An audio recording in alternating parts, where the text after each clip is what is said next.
A golden hour, a restless mind. Tokyo, January 5, 1942. Jubilant cheers echo through the capital. In the streets, victory banners ripple in the winter air. On radio bulletins, the map keeps shifting. Philippines pressurized, Malaya broken open, the Indies within reach. Japan's whirlwind advance has stunned the world. Inside the nerve center of the Imperial Combined Fleet, Admiral Isoroku Yamamoto gives a quiet, consequential order. Begin preparing the second stage of operations in the Pacific War. From the flag bridge of the Yamato, he instructs his Chief of Staff, Matome Ugaki, to have plans ready by mid-February. The message is crisp, the timeline ruthless. Momentum must be turned into position, decisive, durable position, before it evaporates. Yet beneath the triumph, Tokyo's high command is splitting along a fault line. One faction, ardent nationalists, demands expansion without end. Strike farther, push harder, while fortune smiles.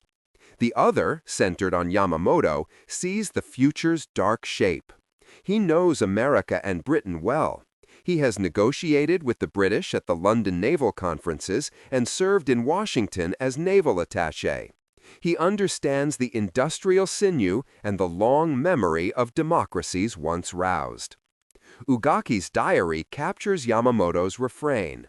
After a month of dazzling victories, statesmanship must be far-sighted. Japan cannot expect to defeat the Western powers in a prolonged war. Those words, repeated often by Yamamoto, are also the reason he keeps his distance from Tokyo. Friends warn that his public skepticism about an unlimited war could make him a target. On the Yamato, he is safer and busier. Months earlier, over a discreet meeting with Ryoichi Sasakawa, a powerful ultranationalist, Yamamoto offered a parable. At first, war will go our way. We'll stretch like an octopus, tentacles flung across the seas. But soon, that octopus will be pressed flat. It sounded far-fetched then. It does not now. Barely a month into the conflict, the empire's arms are extended to their limits. The map glitters, but the strain is real.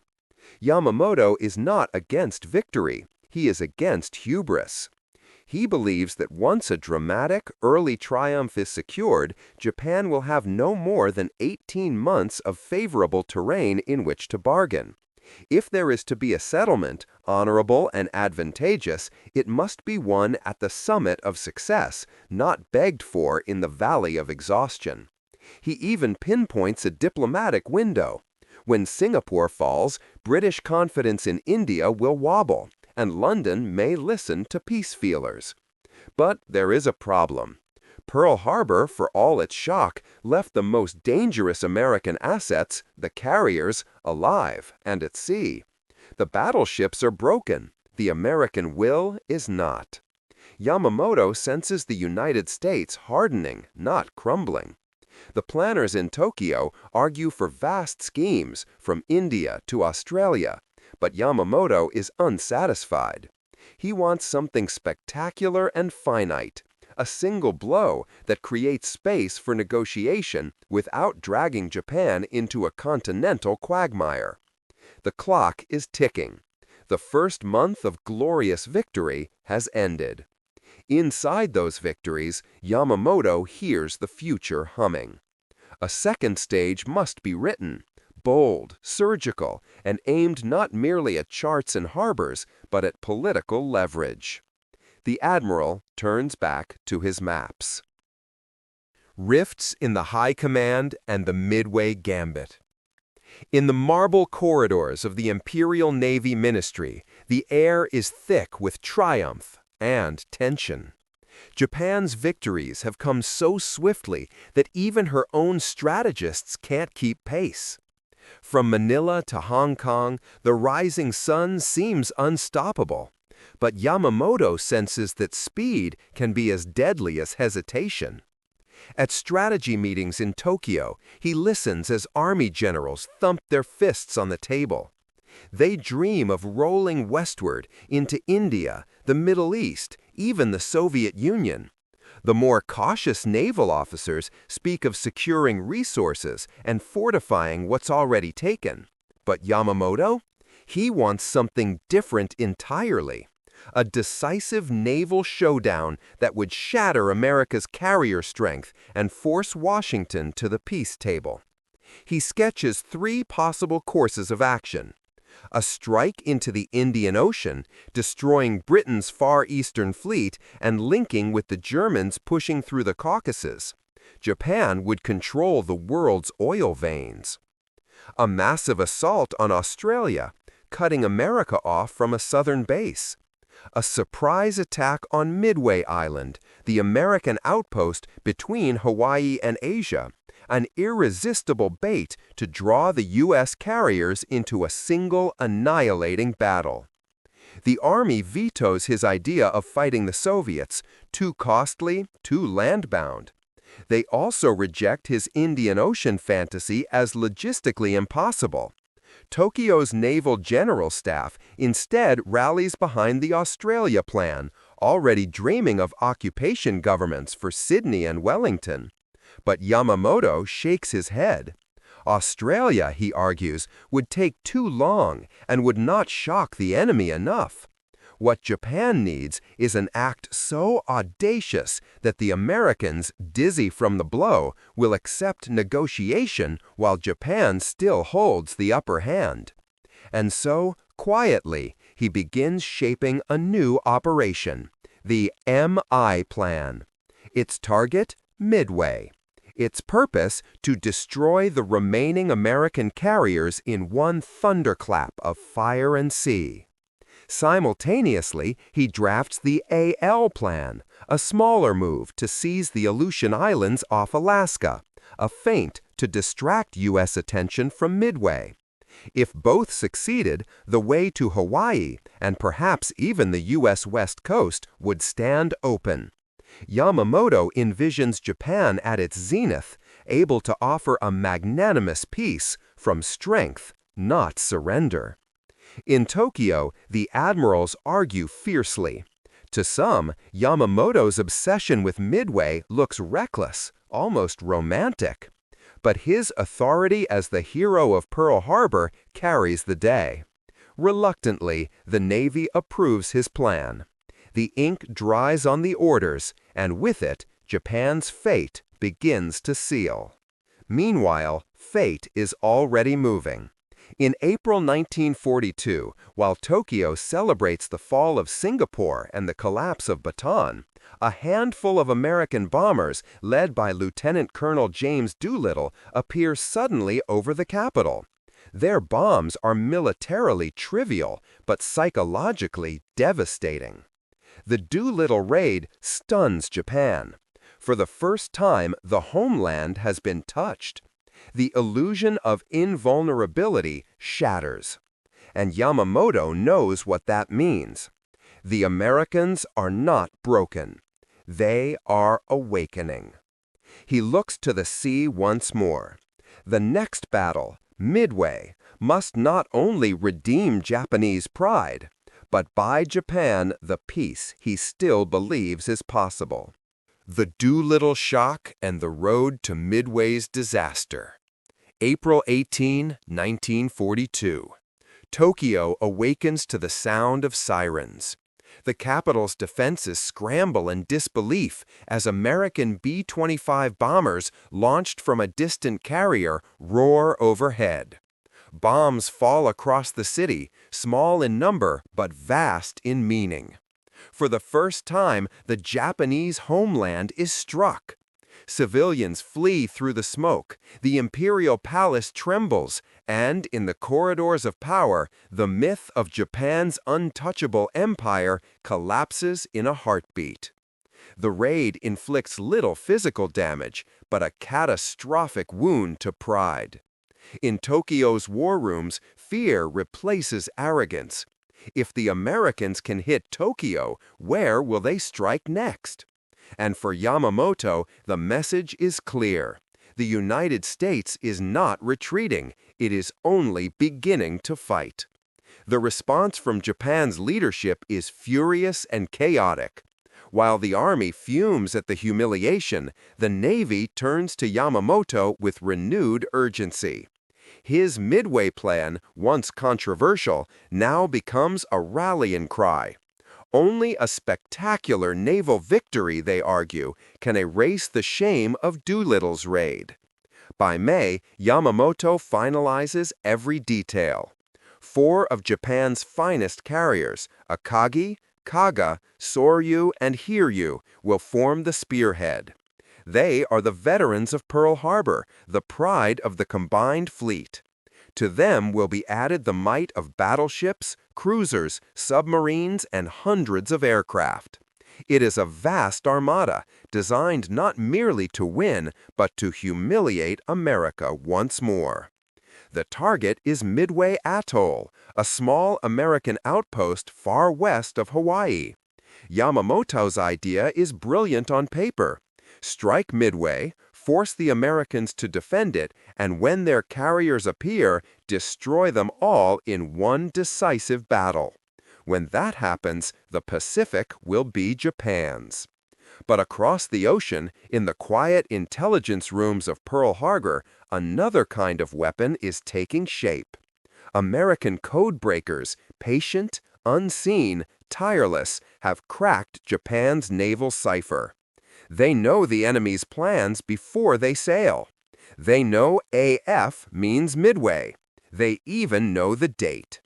While Yamamoto prepares to crush the U.S. Navy, Admiral Chester W. Nimitz is preparing to meet him head-on.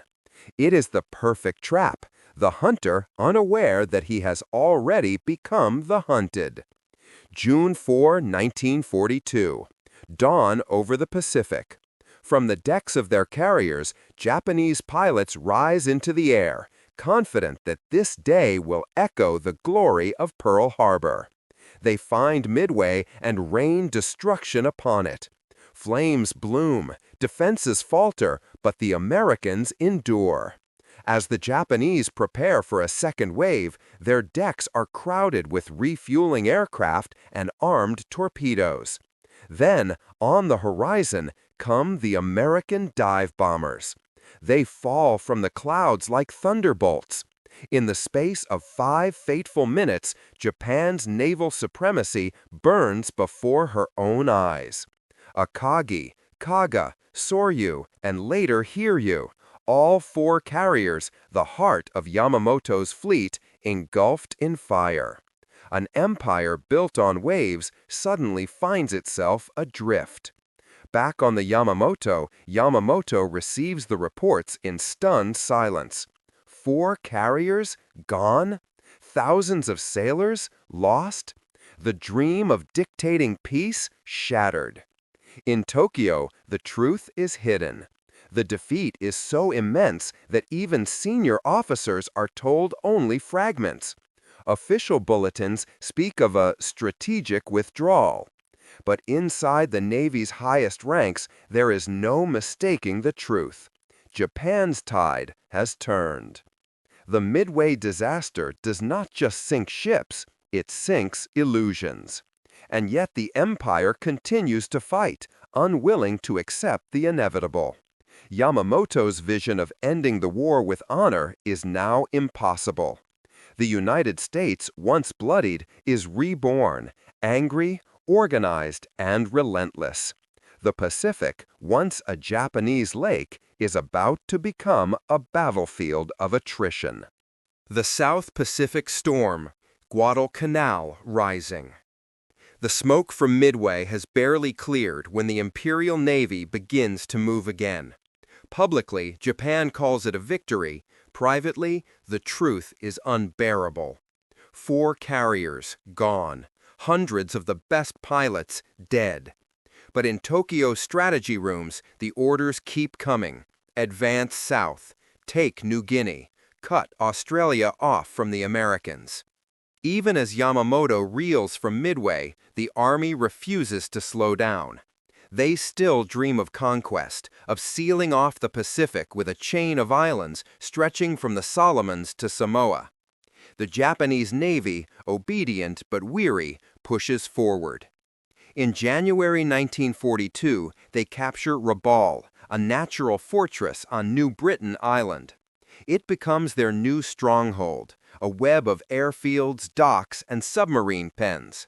From there, Japanese bombers strike at Port Moresby, Darwin, and the long coastlines of New Guinea and Australia.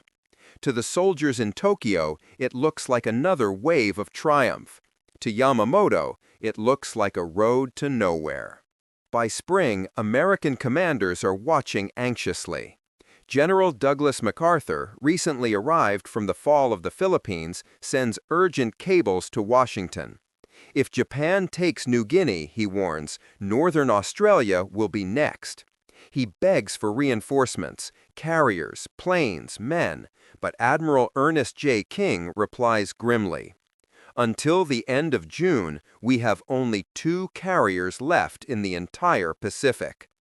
It's a dangerous arithmetic. While the Japanese have 10 carriers, the Americans have 2, and hope. Still, MacArthur and Admiral Chester Nimitz agree. The enemy must be stopped before he reaches Australia. That moment arrives in May 1942, at the Battle of the Coral Sea. For the first time in naval history, 2 fleets fight without ever seeing each other, planes clashing over open ocean. Japan's attempt to seize Port Moresby is turned back. Though both sides lose a carrier, it is a strategic victory for the Allies. Japan's southern advance is halted. But the reprieve is short-lived. In July, aerial reconnaissance spots something alarming. On a small, forgotten island called Guadalcanal, Japanese engineers are building an airfield. If completed, that runway would place the entire Allied lifeline to Australia under threat. From Guadalcanal, Japan could bomb convoys, cut supply lines, and isolate a continent. The message flashes up the chain, from coast watchers in the Solomons to intelligence officers at Pearl Harbor. Within days, Admiral King orders the unthinkable, an American invasion. The plan is rushed, chaotic, improvised. No one, not the Navy, not the Marines, has ever attempted an amphibious landing of this scale. The men who will fight it have trained for weeks, not months. Their transports are packed in confusion, their maps incomplete, their intelligence wrong. But there is no time to wait. If the Japanese finish that airfield, the war in the South Pacific may be lost before it begins. By late July, 17,000 Marines are at sea. Their destination is known to only a few: Guadalcanal, Tulagi, and the nearby islets in the Solomon chain.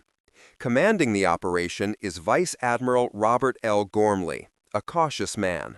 His amphibious task force, led by Rear Admiral Richmond Kelly Turner, will deliver the Marines under the covering fire of Admiral Frank Jack Fletcher's carrier fleet.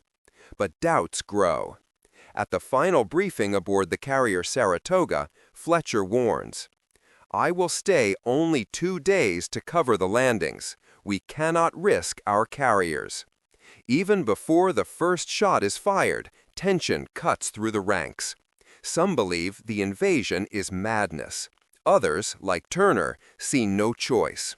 "The decision's been made," he says. "Our job now is to carry it out." August 7, 1942. Dawn breaks over the Solomon Sea. The American fleet, 75 ships strong, glides through a curtain of mist. At 6 a.m., carrier aircraft roar into the sky. They strike Japanese bases on Tulagi and Guadalcanal, turning the jungles into fire. The defenders are caught in total surprise. By 9 a.m., the first wave of U.S. Marines hits the beaches. On Guadalcanal, they meet little resistance. The Japanese construction crews have fled into the hills. But on Tulagi and the smaller islands of Gavuto and Tanambago, the story is different. There, hardened Japanese troops dig in and fight to the last man. In the dense jungle, Colonel Merritt Red Mike's Raider Battalion advances yard by yard. The enemy fights from caves, trenches, and hidden bunkers. At night, they counterattack with terrifying ferocity, screaming "Banzai" as they charge through the darkness. Many refuse to surrender. Some die by their own grenades rather than give up.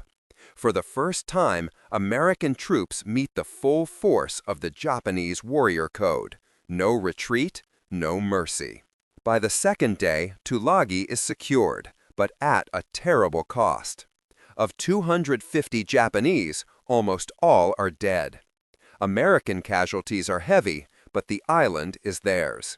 Gavuto and Tanambago fall soon after, both reduced to smoking rubble.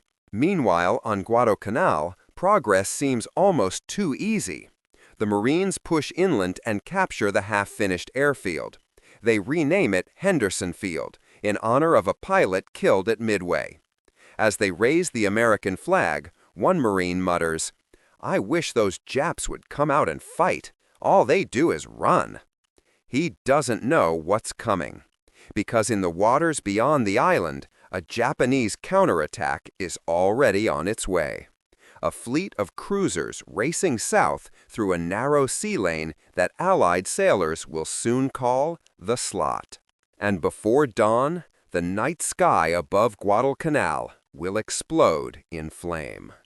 The Bloody Dawn, the Battle of Savo Island.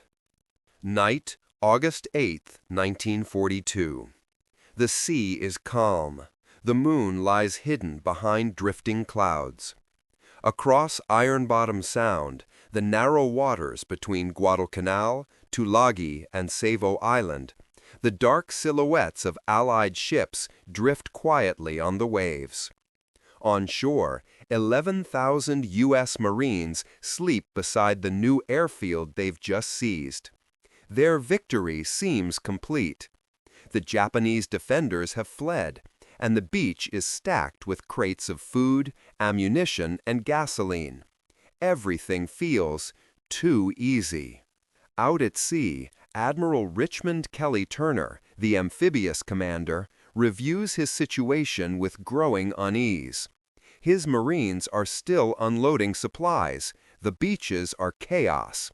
And worst of all, Admiral Frank Jack Fletcher's carrier force, their only air cover, is withdrawing. Fletcher has sent a final message. "We are low on fuel. The carriers must retire." Turner stares at the telegram in disbelief. The fleet is exposed. The Marines are exposed. And unknown to anyone in the Allied command, a Japanese strike force, 5 heavy cruisers, 2 light cruisers, and a destroyer, is already steaming south through the Slot, commanded by the experienced Vice Admiral Gunichi Mikawa. The Japanese intend to strike before dawn, swift, silent, and lethal. The approach. Earlier that day, U.S. patrol planes had spotted the enemy ships leaving Rabaul, but their reports were dismissed. Admiral Gormley in Noumea assumed the sighting was just another routine convoy. No one imagined the Japanese would dare to attack so soon after the landings. That night, Mikawa's fleet glides through the darkness, blacked out, silent, their guns loaded. At 1:30 a.m., the Japanese lookouts sight the faint glimmer of Allied ships guarding the seaway north of Guadalcanal. The targets, the Australian cruiser HMAS Canberra, and the U.S. cruisers Astoria, Quincy, and Vincennes. In a matter of minutes, the calm night turns into hell. The attack. 1:43 a.m. Japanese searchlights snap on. Torpedoes streak through the black water, followed by volleys of 8-inch shells. The first salvo slams into the Canberra, killing her power instantly. She burns from bow to stern, her decks littered with dead and wounded. In less than 3 minutes, she's crippled beyond saving. The Americans react too late. Confusion reigns. No one expected a night attack. Gun crews scramble, radar is useless, and visibility is near zero. Then, one after another, the Japanese guns find their mark. The Astoria takes a full spread of shells to her superstructure. Fire erupts across her decks. The Quincy, hit amidships, staggers under exploding ammunition. The Vincennes, last in line, desperately returns fire, but she too is struck repeatedly. Within 40 minutes, 3 American cruisers are blazing wrecks. One by one, they slip beneath the waves. Over 1,000 Allied sailors perish. Most never even see their enemy. It is a slaughter, the worst defeat in U.S. naval history up to that point. When dawn comes, the waters around Savo Island are slick with oil and burning debris.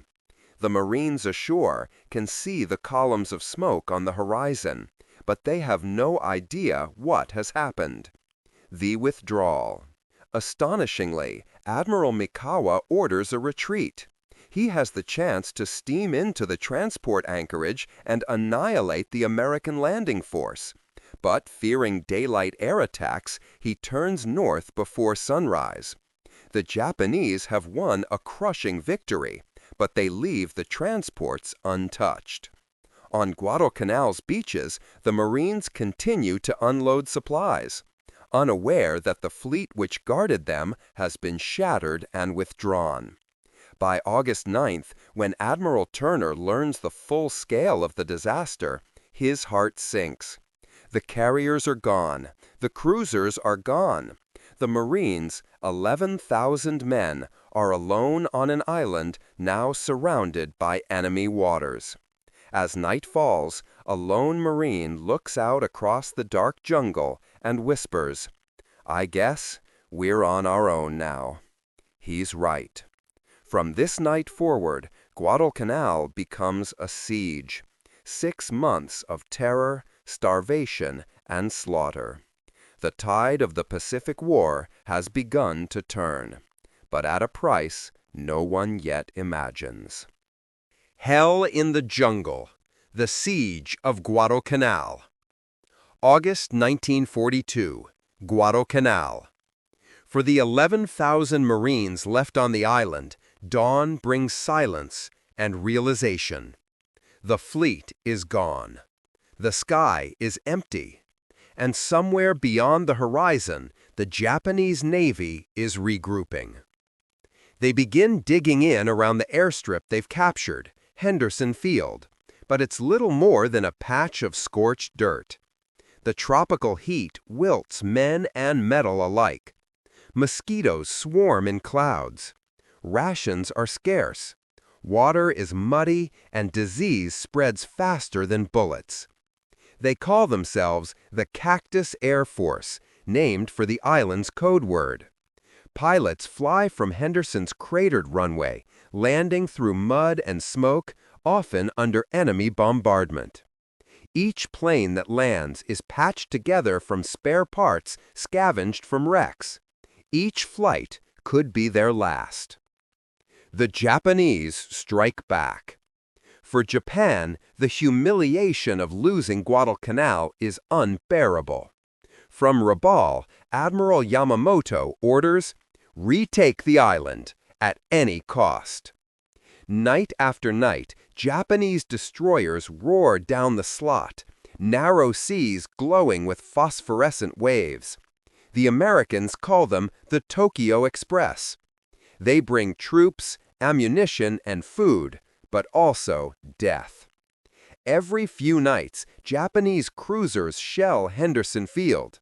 Flaming shells whistle through the dark, detonating among fuel drums and sleeping tents.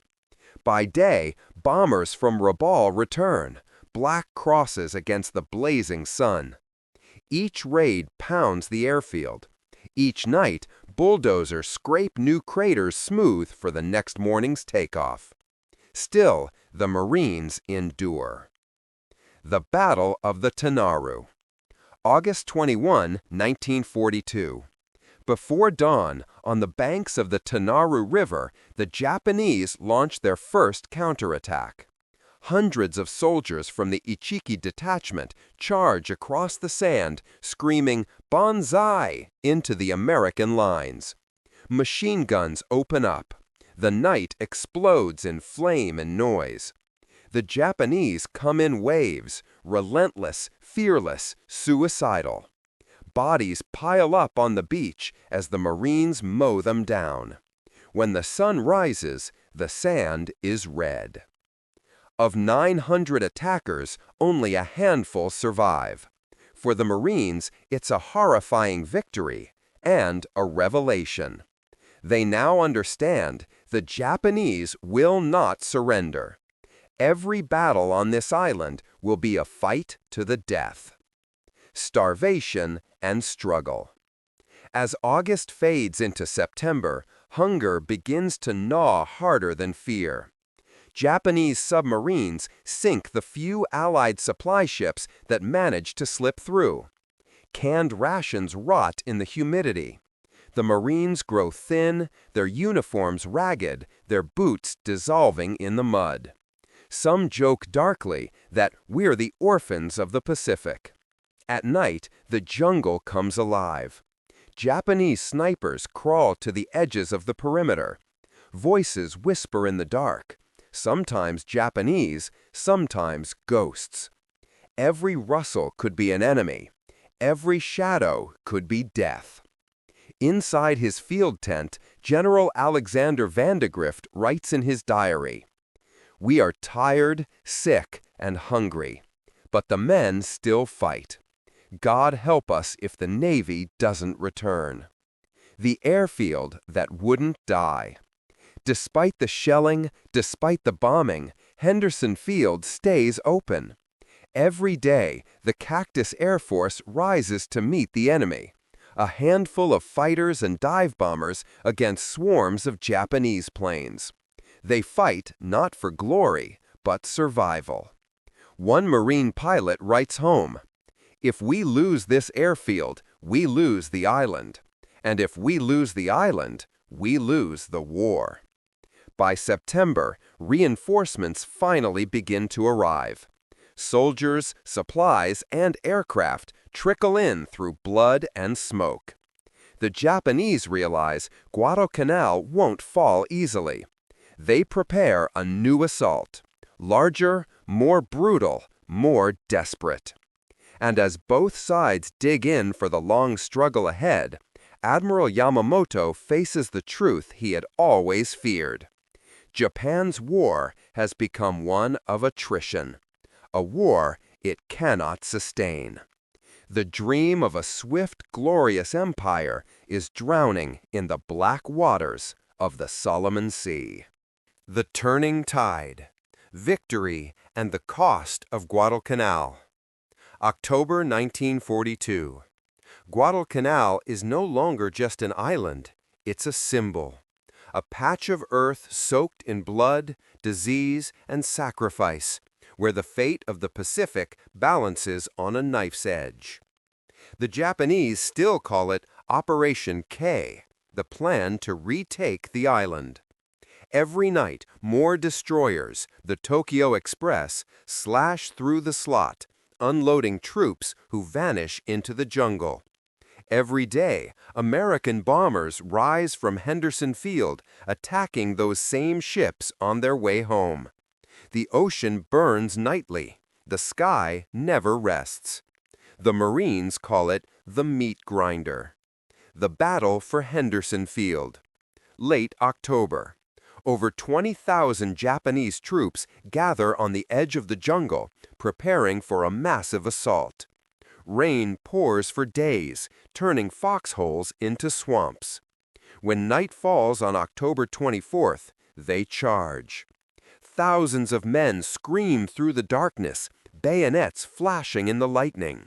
Machine guns roar, mortars thud, the ground shakes under the fury. At the center, the Marines hold firm, exhausted, half-starved, firing until their barrels glow red. At dawn, the jungle falls silent again. When the smoke clears, the battlefield is a graveyard. More than 2,000 Japanese lie dead outside the perimeter. The Marines, mud-soaked, shaking, have held Henderson Field. It is the turning point.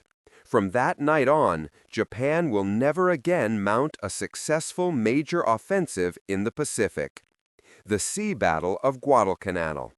But the empire will not retreat quietly. In November, the Japanese Navy strikes with everything it has left.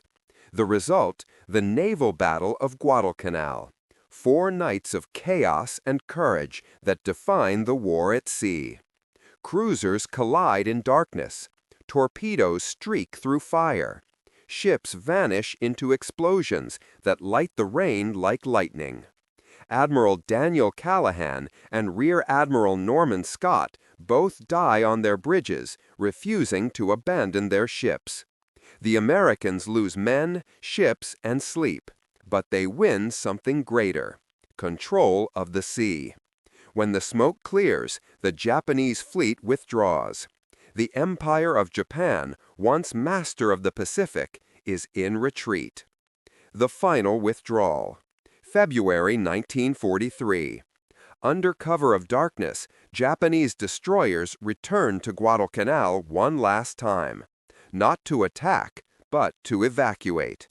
Thousands of exhausted, starving soldiers are pulled from the beaches they once swore to hold. After 6 months of horror, the island is finally, officially, in Allied hands. The cost?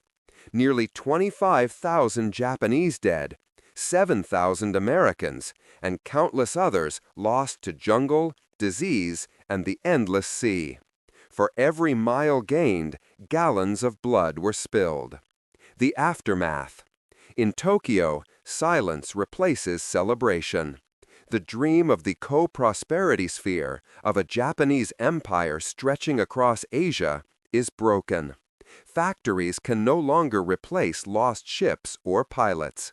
The war has turned, and there is no way back. On the other side of the world, in Washington, Admiral Chester Nimitz reads the final report and murmurs. Before Guadalcanal, the enemy advanced at his pleasure. After Guadalcanal, he retreats at ours. And somewhere out on the vast Pacific, Admiral Isoroku Yamamoto, architect of the empire's ambitions, sits in the shadows of his flagship Yamato. He knows the truth he had feared since Pearl Harbor. The war he warned against has become unwinnable. A year later, his plane will fall from the sky over Bougainville, shot down by American fighters who had decoded his flight plan. His death will mark not only the end of Japan's greatest naval mind, but the fading heartbeat of an empire that once believed it could rule the seas. Epilogue. Guadalcanal changed everything. It was the first real victory for the Allies in the Pacific, the battle that proved Japan could be beaten. From that steaming jungle of mud and madness, a new tide began to rise, one that would carry America across the Pacific, island by island, until the war's final reckoning. And though thousands never left that island alive, their struggle became the foundation of victory. For the world, Guadalcanal was not just a battle. It was the moment the Pacific turned from darkness to dawn. Epilogue. The Ghost of Yamamoto. Lessons of the Pacific War. When the guns fell silent over Guadalcanal, the Pacific was no longer a Japanese lake. The empire that had stretched like a rising sun across Asia now began to fade, one island at a time. But in the heart of Japan's greatest admiral, Isoroku Yamamoto, the war was already lost, long before the world admitted it. He had seen it coming. Years earlier, in the smoke-filled rooms of the Naval Ministry, Yamamoto had warned his peers, If we are forced into war with the United States, I can run wild for 6 months. After that, I have no expectation of success. He was right, almost to the day. 6 months after Pearl Harbor came Midway, and with it, Japan's fatal turning point. 6 months after Midway came Guadalcanal, the first domino of defeat. For Yamamoto, every victory had been a tragedy in disguise. He knew that the empire he served, an empire of pride, of hunger, of myth, was steering toward disaster. And yet, bound by duty, he fought on. The final flight. April 18, 1943. A year to the day after Doolittle's daring raid on Tokyo, Yamamoto boards his bomber for an inspection tour of the Solomon Islands. He believes in discipline, in visibility. The commander must share the risks of his men. But American codebreakers, the same minds who had outsmarted him at Midway, intercept his itinerary. They know where he will be. They know when. As his plane descends over the jungles of Bougainville, American P-38 Lightnings streak from the clouds. In seconds, Yamamoto's aircraft is torn apart by gunfire. It crashes through the trees and bursts into flame. When Japanese troops recover his body, he is still seated, hand on his sword, a warrior who had served his emperor to the end. The news is kept secret for weeks. Even in death, Yamamoto remains a symbol of brilliance, of loyalty, and of the cost of obedience. The war continues. But the war he tried to win and feared to fight rages on. From Tarawa to Iwo Jima, from Leyte Gulf to Okinawa, the Pacific becomes a graveyard of ships and men. Each battle edges Japan closer to ruin. Cities burn, skies darken, and the empire collapses inward under the weight of its own ambition.